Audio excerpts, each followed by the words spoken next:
Hello दोस्तों, कैसे हो। मेरा नाम है विनोद और आप देख रहे हैं अपना यूट्यूब चैनल एजू फ्री, है ना। हमने हमारे पहले वीडियो में हमने पूर्णांकों को जोड़ना घटाना सीखा, गुणा करना सीखा, भाग देना सीखा, है ना। उसके बाद हमने देखा कि भिन्नों को कैसे जोड़ा जाता है कैसे घटाया जाता है ना, और कैसे गुणा किया जाता है, कैसे भाग किया जाता है। तो आज हम गणित का अगला चैप्टर ले रहे हैं जोड़ने घटाने का, जिसमें हमने लिया है बहुपदों को, या हम सीधी सी बात कहेंगे चर, है ना। क्या कहेंगे? चर। कि आखिरकार चरों को जोड़ा कैसे जाता है, घटाया कैसे जाता है, यह देखेंगे, है ना। तो बहुपद देखने से पहले, क्योंकि देखो चरों को मिलाकर ही हम क्या बनाते हैं, बहुपद बनाते हैं, ठीक है ना। पहले हम चर समझेंगे, उसके बाद क्या समझेंगे, बहुपद। तो वीडियो ध्यान से देखना, बहुत मज़ा आने वाला है, ठीक है ना। तो सबसे पहले हम बात कर लेते हैं चरों की, कि चर क्या होते हैं, ठीक है ना। चर, तो चर ऐसा एक अवयव होता है जो हम मानते हैं, क्या करते हैं, मानते हैं। एक ऐसा शब्द होता है जो हम किसी संख्या के लिए या फिर कोई सी भी बात के लिए हम उसको मान के चलते हैं, ठीक है ना। कैसे मानते हैं हम देख लेते हैं। जैसे कि यदि हमारे पास कोई सी संख्या ले ले, हम जैसे 20 ले लिया हमने, है ना। क्या ले लिया? 20 ले लिया। तो क्या बोलेंगे कि यदि 20 में से हम क्या घटाए कि 15 उत्तर आ जाए हमारा। कितना उत्तर आ जाए? 15 उत्तर आ जाए, ठीक है ना। तो यहाँ पर हम डायरेक्ट बोल सकते हैं, क्योंकि ये छोटी संख्या है ना। तो क्या बोल सकते हैं हम कि 20 में से यदि 5 घटाएंगे तो कितना उत्तर आएगा? 15 उत्तर आएगा। पर जैसे बड़ी संख्या रहती है ना, तो उसमें फिर बताना मुश्किल होता है। तो उसी वक्त हम क्या करते हैं कि एक चर मानते हैं उसकी जगह पर, कि जो हमको पता नहीं है, क्या है, जो हमको पता नहीं है। तो हमें नहीं पता है कि 20 में से किसको घटाए कि 15 आ जाए। तो हम बोलेंगे कि हम भाई 20 में से कोई सा एक चर मान लेंगे, चर, है ना, जो कि क्या है, कोई सा अंग्रेजी का शब्द रहेगा। क्या रहेगा? कोई सा अंग्रेजी का शब्द रहेगा, ठीक है ना। उसी को हम क्या मान लेंगे कि भाई हम 20 में से 1 से यदि घटाए तो कितना आ जाएगा हमारा? 15 आ जाएगा, ठीक है ना। तो ऐसा करते हैं हम, ठीक है। तो यहाँ पर हमको नहीं पता था कि हम किसको घटाए 20 में से कि क्या आ जाए, 15 आ जाए। तो उसीलिए हम क्या करते हैं, मानते हैं कि भाई यदि 20 में से 1 से घटाया तो जो 1 से हमने माना है उसी को हम क्या बोलते हैं, चर बोलते हैं। क्या बोलते हैं? चर बोलते हैं, ठीक है। समझ में आया होगा। तो यहाँ पर ये देखेंगे कि हम कैसे निकालते हैं इसका मान।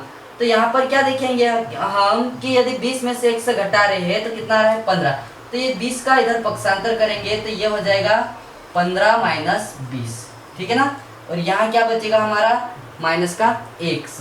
यदि हम 20 में से 15 घटाएंगे तो क्या बचेगा? माइनस का 15। क्यों? क्योंकि हम चिन्ह पढ़े थे, तब याद होगा तुमको कि जो बड़ी संख्या के आगे चिन्ह रहता है वही कहाँ आता है? आंसर में। देखो यहाँ पर क्या है हमारा? ऋण है। ऋण कितना है हमारा? x। तो ऋण का भी हम इधर पक्षांतर करेंगे तो ये हो जाएगा, क्या हो जाएगा, ऋण से ऋण कट जाएगा तो कितना बचेगा? 5 बचेगा। देखो यहाँ पर हमने क्या किया था कि एक चर माना था। क्या माना था? एक चर, ठीक है ना। तो सीधी सी एक बात समझ में आती है अपने को कि चर एक ऐसा अवयव होता है या शब्द होता है जिसे हम किसी संख्या को दर्शाने के लिए मानते हैं, है ना। या फिर ऐसा अवयव जिसका मान क्या रहता है? बदलता रहता है। x का मान कभी 5 आएगा तो x का मान कभी 10 आएगा, है ना। वो स्थितियों के अनुसार क्या रहता है? बदलता रहता है। तो उनको हम क्या बोलते हैं? चर बोलते हैं। जैसे कि ABCD से बात करें हम, जैसे ABCD ऐसे XYZ तक, है ना, जो भी अंक रहते हैं उनको हम चर बोल सकते हैं। क्या बोल सकते हैं?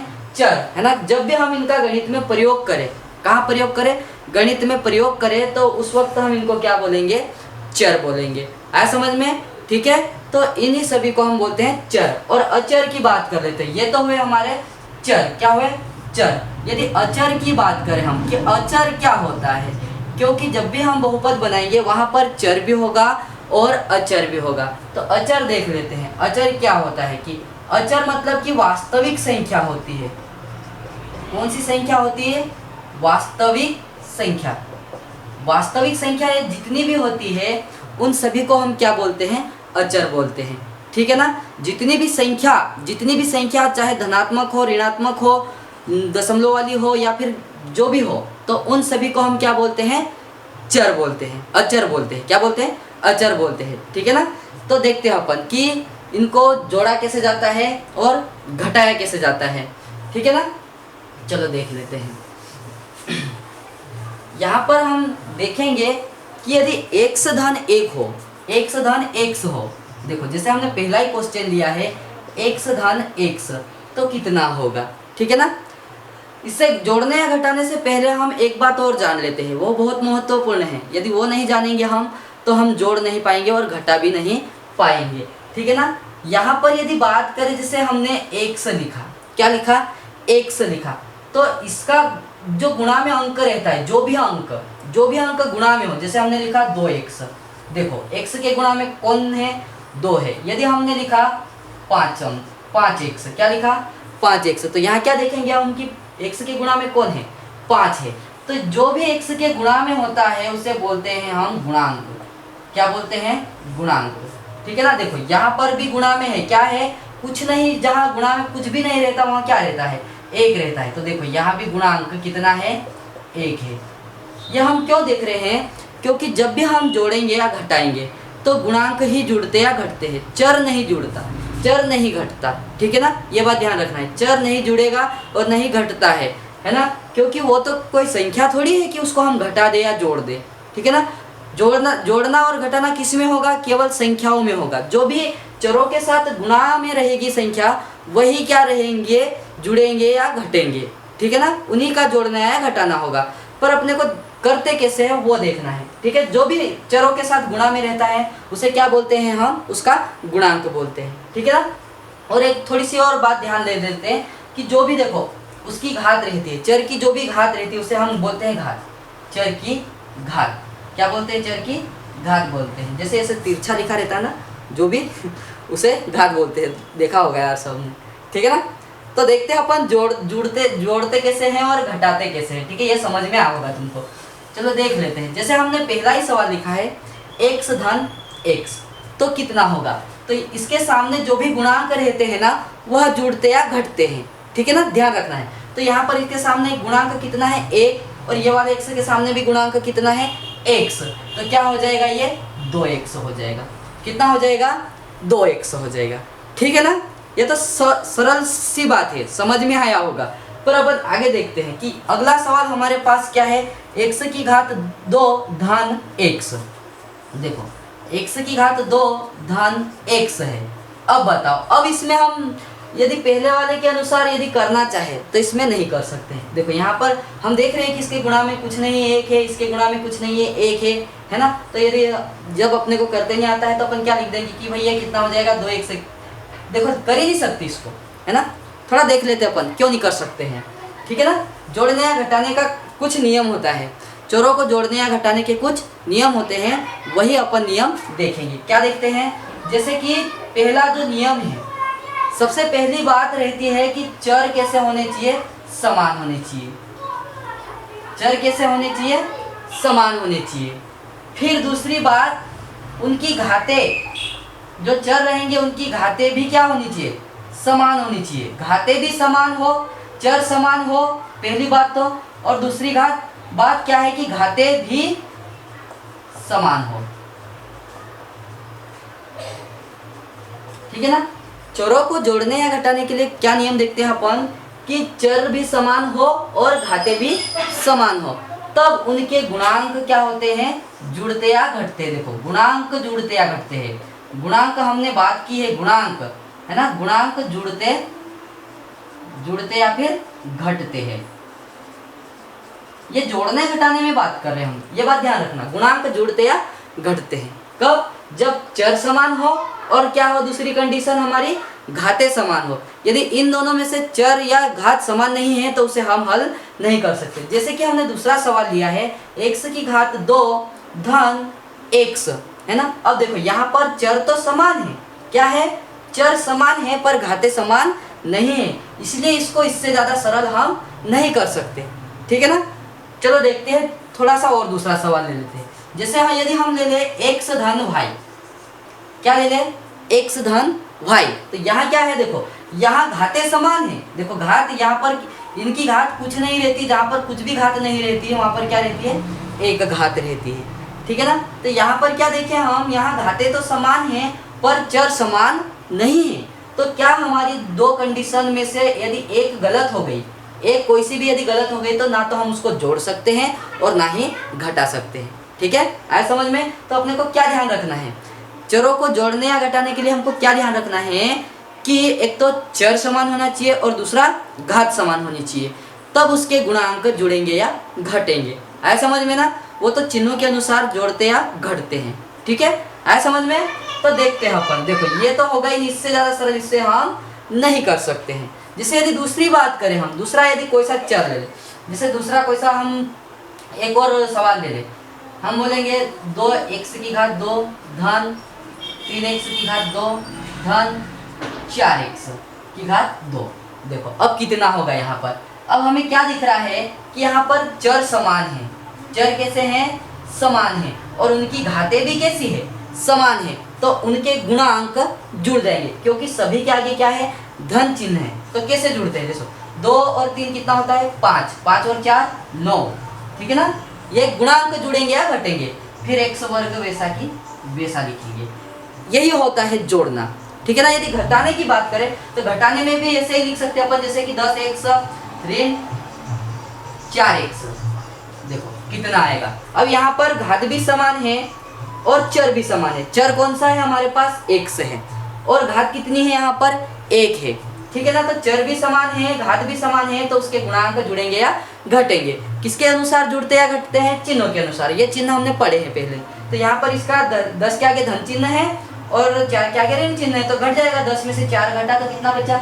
6, और 1 वैसा की वैसा।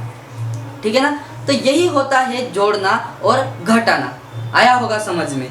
चलो एक आधा सवाल और देख लेते हैं कैसे करते हैं। और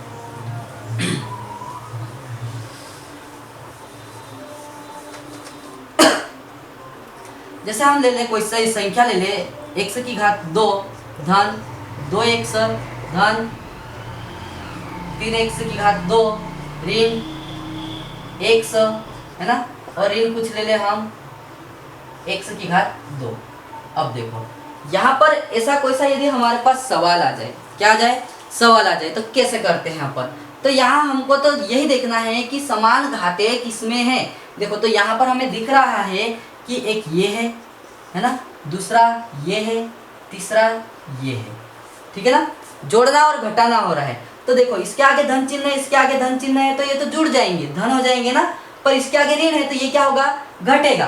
तो देखो 1 और 3 कितना हो जाएगा? 4। 1 और 3 4। हमें चरों पे ध्यान ही नहीं देना है यहाँ पर। चरों पे तो एक ही बात ध्यान रखनी है कि चर समान हो और घात समान हो, तो वो जुड़ेंगे या घटेंगे? किसके अनुसार? चिन्हों के अनुसार। ठीक है ना? तो यहाँ पर देखते हैं अपन कि 1 और 3 4 हो जाएगा। 4 में से 1 घटा तो कितना बचा? 3। कितना बचा? 3। तो हम क्या लिख देंगे यहाँ पर? 3x की घात 2। ठीक है ना? आया समझ में? गुणांक जुड़ते या घटते, ये बात ध्यान रखना है। यहाँ पर यदि देखते हैं, देखो अब x वाले पद कितना है? एक तो ये है, फिर दूसरा ये है। अब ये आपस में जुड़ेंगे या घटेंगे?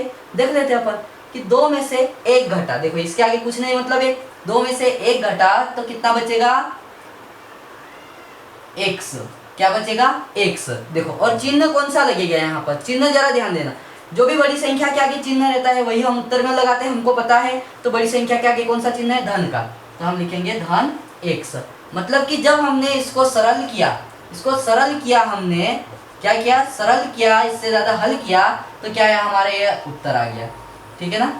तो ऐसे ही करते हैं। यही होता है चरों को जोड़ना या घटाना, है ना? और इन्हीं को क्या बोलते हैं अपन? बहुपद।